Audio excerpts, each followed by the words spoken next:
सबसे पहले मैं मेरे परिवार की तरफ से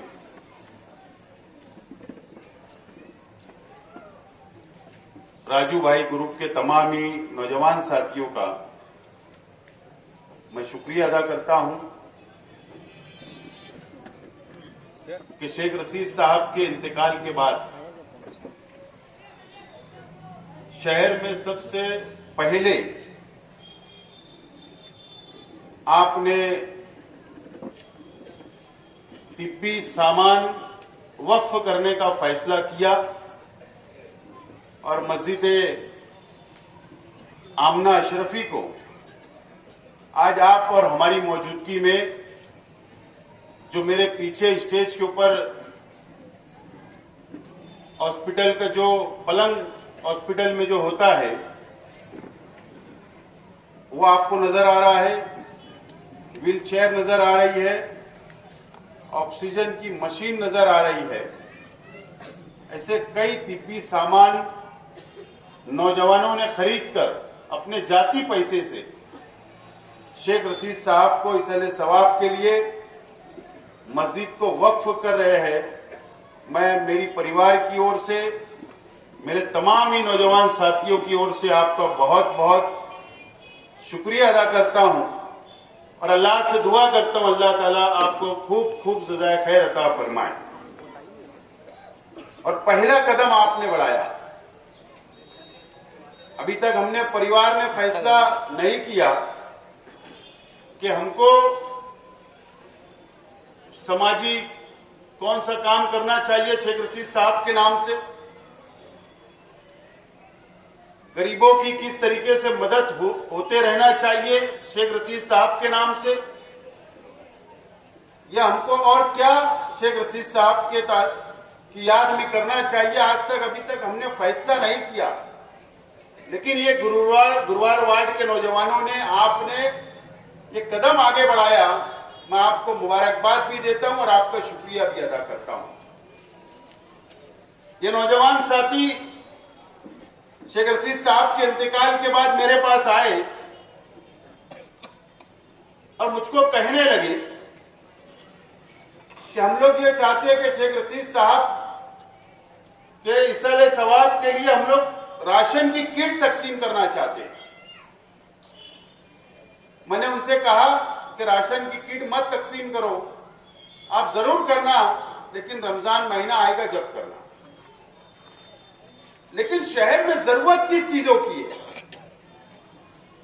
ये जो सामान आपको तिब्बी नजर आ रहा है, ये शहर में एक या दो अदारे सिर्फ आवाम की खिदमत के लिए अपने जाती रुपया पैसे से गरीबों की मदद करते हैं। सिर्फ एक या दो अदारे हैं और ऐसे कई 100 अदारे की जरूरत आज हमें शहर के अंदर है, जो इस तरीके का सामान गरीब आवाम के लिए एकदम मिनिमम चार्ज में, एकदम कम पैसे में वो वक्फ करे और आवाम और गरीब आवाम का को फायदा किस तरीके से मिले, ये कदम उठाना चाहिए। मैंने उनको मशवरा दिया। उसी वक्त बैठे हुए मैंने उनको मोबाइल नंबर भी दिया कि सामान फला जगह मिलता है, आप जाओ। और ये नौजवानों ने उसी वक्त वहां पर गए, ऑर्डर दिया और आज आप लोगों के सामने सामान नजर आ रहा है। गरीब के घर में अगर कोई बीमारी हो जाए तो आमतौर पर हॉस्पिटल के अंदर 2 दिन 3 दिन वो बेड के ऊपर रहता है, पलंग पर रहता है। अगर पैर का ऑपरेशन हो जाए तो बाद में वो जब उसको घर पे लाया जाता है तो उसके घर के ऊपर पलंग भी नहीं होता और उसको जमीन के ऊपर सोना पड़ता है। लेकिन आज ये पलंग आपको नजर आ रहा है जो हॉस्पिटल के अंदर होता है, ये जो मस्जिद को दिया जाएगा, जहां तक मेरी मालूमात है कि ये लोग मस्जिद के जिम्मेदारान को वक्फ करेंगे तो सिर्फ 10 रुपया रोज या 5 या 15 रुपया रोज का वो रेट रखेंगे ताकि गरीब भी अदा कर सके।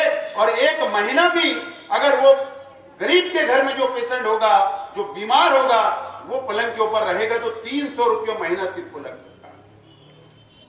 आज हम लोगों ने देखा कोरोना के जमाने में ऑक्सीजन की कितनी कमी महसूस हो रही थी, दर दर भटकना पड़ रहा था, हॉस्पिटलों के अंदर ऑक्सीजन नहीं था, कई लोग को ऑक्सीजन नहीं मिला और वो इंतकाल कर गए, दुनिया से चले गए। जरूरत इस बात की है कि हॉस्पिटल के अंदर, आईसीयू के अंदर ऑक्सीजन होता है, लेकिन एक गरीब, उसके घर के लोगों को अगर 40 दिन जरूरत पड़ जाए, 50 दिन उसको अगर आईसीयू में रखने की जरूरत पड़ जाए और ऑक्सीजन उसको लगेगा, तो वो क्या करेगा? उसके पास तो इतना रुपया पैसा नहीं होता कि वो जेब से आईसीयू का बिल भर सके, हॉस्पिटल का पैसा अदा कर सके। कम से कम उसके लिए राहत होगी कि यह ऑक्सीजन मशीन अगर चंद पैसों के अंदर रोजाना भाड़े पर, किराए के ऊपर अगर उसको घर के अंदर मिल जाए, तो वो चाहे 2 महीना लगे, वो ऑक्सीजन मशीन उसके पास रहेगी और उसको ऑक्सीजन मिलता रहेगा। कितनी बड़ी चीज है, आज हमको नजर नहीं आ रही है। व्हीलचेयर, कोई अगर मरीज होता है, वो चल नहीं पाता, तो घर वाले उसको उठाकर रिक्शा में बैठाते हैं, फिर बाहर ले जाते हैं, फिर हॉस्पिटल ले जाते हैं। लेकिन उसको अगर इत्मीनान से ये व्हीलचेयर मिल जाए, तो इत्मीनान से बैठाकर उसको कई दूर रास्ता चला सकते हैं, बैठा सकते हैं। ऐसे बहुत तिब्बी खिदमत के लिए जो इन्होंने जो चीजें यहाँ पर रखी है, सामान जो है, जो वक्फ कर रहे हैं, मैं मुबारकबाद देता हूँ। ये जरूरत इस शहर के अंदर है, गरीब बस्तियों के अंदर जरूरत है। और मैंने इसलिए इनको मशवरा दिया था कि शेख रशीद साहब जिस वक्त आईसीयू के अंदर थे, जिस वक्त हॉस्पिटल में थे, वो बोला करते थे कि यह ऑक्सीजन की मशीन कितने की आती मालूम आप लोग? ये बेड कितने का आता मालूम आप लोग? शेख रशीद साहब हॉस्पिटल में थे और 2 नए बेड का ऑर्डर हम लोगों ने दिया, 2 नए बेड का। जो बड़े बड़े आईसीयू के अंदर रहते हैं, वो बेड हमारे वहां रखा है। हमारे वहां भी किसी को जरूरत शहर में पड़ जाए तो हम लोग भी देने के लिए शेख रशीद साहब ने उसी वक्त खरीदने कहा कि खरीद लो उसको। और शेख रशीद साहब कहा करते हैं, सामान की जरूरत है। आज हमारे पास रुपया पैसा है, आज हम अदा कर रहे हैं, लेकिन मेरे शहर के लोग गरीब हैं, जो उनके पास पैसा नहीं है और उनको अगर ये जरूरत होगी तो वो कहां से लाएंगे? ये शेख रशीद साहब हॉस्पिटल में बैठकर सोच रहे थे। इसलिए मैंने नौजवानों को दिया सलाह, ये करो और ये लोग करें। इंशाअल्लाह ये शहर के अंदर तहरीक मिलेगी दूसरे अदारे कलीबों को। जरूरी नहीं शेख रशीद साहब के नाम से, अपने मरहूमिन के नाम से भी आप लोग बना सकते हो। सामान लाकर खरीद के गरीब को तकसीम कर सकते हो, गरीब को उसकी सहूलत मिल सकती है। और क्या वजह है कि शेख रशीद साहब, क्या वजह है कि शेख रशीद साहब इतने गरीबों के हमदर्द हैं? मैं बड़ा बेटा हूं शेख रशीद साहब का। जो शेख रशीद साहब अपने हमारे घर के अंदर, हमारी फैमिली के अंदर, शेख रशीद साहब उनके दोस्तों के अंदर बैठ के जब कुछ बातें बताया करते थे, तो हम लोग भी सुना करते थे। यकीन नहीं आएगा आपको, शेख रशीद साहब की जबानी में बोल रहा हूं। मेरा छोटा भाई, उससे जो छोटा है,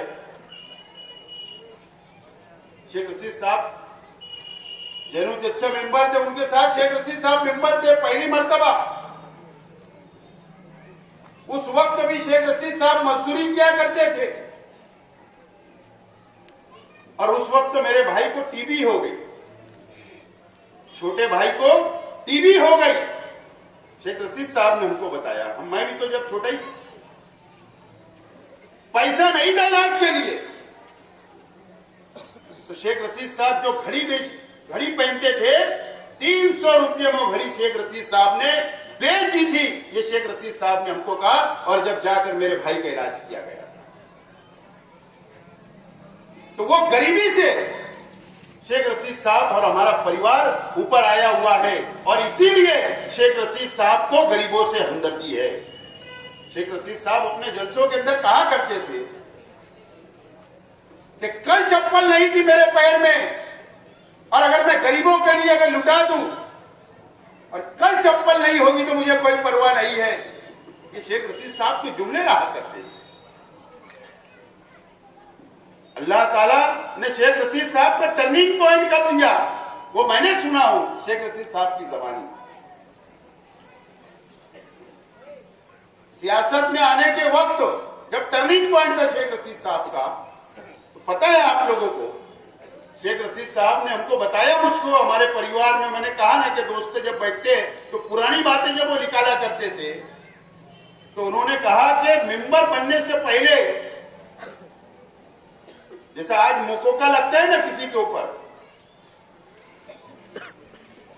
1 साल जमानत नहीं होती, तो उस वक्त शेख रशीद साहब के ऊपर मीसा कानून लगा था, मीसा कानून, और वो सेंट्रल जेल में थे। और उस वक्त तो भी जातिवाद फसादात होते थे, हालात खराब हुआ करते थे, तो शेख रशीद साहब पर भी वो इल्जाम लगा। और उस वक्त की सरकार, उस वक्त की पुलिस ने शेख रशीद साहब और उनके तमाम ही दोस्तों को मीसा के तहत जेल के अंदर डाल दिया। 1 साल जमानत की गारंटी नहीं। उस वक्त हारून अहमद अंसारी साहब का बहुत दबदबा महाराष्ट्र की हुकूमत में हुआ करता था, कांग्रेस पार्टी से। मुस्तफा सेठ पीढ़ी वाले, फकीर मोहम्मद शाहदत खान और यूसुफ बाबा, उनको यूसुफ डबल के नाम से पहचानते थे, और मेरे चाचा बशीर चाचा, ये सभी लोग हारून अहमद अंसारी साहब के पास मुस्तफा सेठ ने लेके गए और बताया, अपनी दास्तान बताया कि मीसा के अंदर बंद है, इनके भाई है।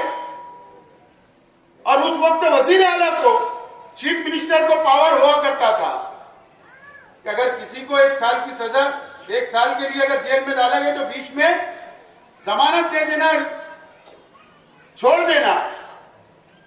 चीफ मिनिस्टर को पावर था उस वक्त, हारून अहमद अंसारी साहब ने लेकर गए, और उस वक्त तो चीफ मिनिस्टर साहब ने उनको 6 या 8 महीने के अंदर जमानत हो गई, वो बाहर आ गए।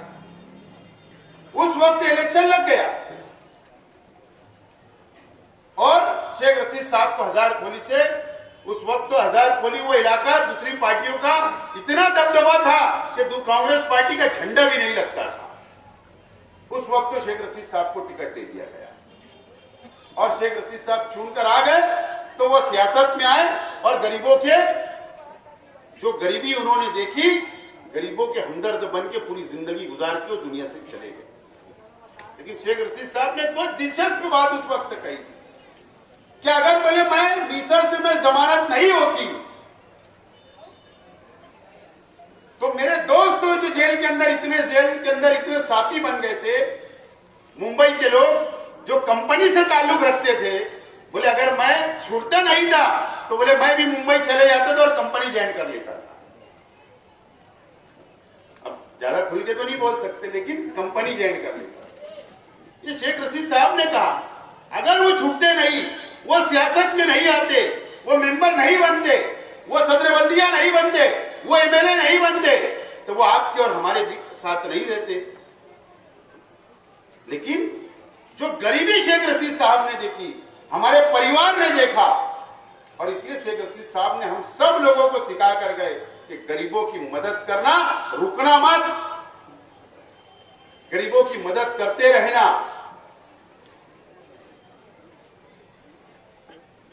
और आप लोग देखिए, शेख रशीद साहब सियासत में भी आए तो शेख रशीद साहब ने अगर सबसे ज्यादा तवज्जो अगर कही दी तो सलम बस्तियों के अंदर दी, झोपड़पट्टियों में दी। मुझे याद है कि गुलशेन नगर डिपो के अंदर शेख रशीद साहब एमएलए बने, जब तक पानी की पाइपलाइन नहीं थी। शेख रशीद साहब आए, पानी की पाइपलाइन आई, मुझे याद है। जब पानी पहुंचा, जब गड्ढे बनी, जब रोड तामीर हुए, ऐसे अनेक झोपड़पट्टियों के अंदर ऐसी हालत थी जब तक शेख रशीद साहब एमएलए नहीं थे। शेख रशीद साहब ने सियासत शुरू की, एमएलए बने, 2 मर्तबा मेयर बने। सबसे ज्यादा तवज्जो झोपड़पट्टी के विकास और डेवलप के लिए कि मेरा मजदूर मेरा गरीब साथी उस झोपड़पट्टियों में रहता है, क्यों ना उसको अच्छी सहूलत मिले, क्यों ना माँ बहनों को पानी मिले, क्यों ना उसको अच्छी सड़क मिले, गटर मिले, स्वच्छता मिले। ये शेख रशीद साहब की सोच और वही मिशन लेके इंशाल्लाह हम भी चल रहे और आगे भी हम लोग चलते रहेंगे। उसके अंदर कोई रुकावट इंशाल्लाह नहीं आएगी। लेकिन ये सियासी मंच नहीं है। सियासी मंच तो अभी लगाए, हम लोग लगाएंगे और उसके बाद पूरी सियासी बात होगी। लेकिन आप तमाम ही लोगों को इस बात का मैं यकीन दिलाता हूं, हमारे परिवार की तरफ से, कि आप लोग इत्मीनान रखें। शेख रशीद साहब ने जिस तरीके से शहर के गरीबों को लेकर चला है, आपके सुख दुख के अंदर शामिल हुए शेख रशीद साहब, जिस तरीके से गरीबों की मदद शेख रशीद साहब ने की, आपके मैंने देखा हूं कि ऑफिस के ऊपर बैठ के कई हमारी बेटियों की, कई बहनों की पंचायत शेख रशीद साहब ने हल की। वो तमाम ही काम जो समाज के, जो गरीबों के, हर काम शेख रशीद साहब जो किया करते थे, इंशाअल्लाह हम लोग कोशिश करेंगे कि उसी रास्ते के ऊपर चले, आप लोगों की मदद करते रहे, आप लोग के सुख दुख में रहे और आप लोगों के मसाइल हल करते रहे। इस बात का मैं वादा करता हूं मेरी परिवार की तरफ से और हम तमाम ही लोगों की तरफ से।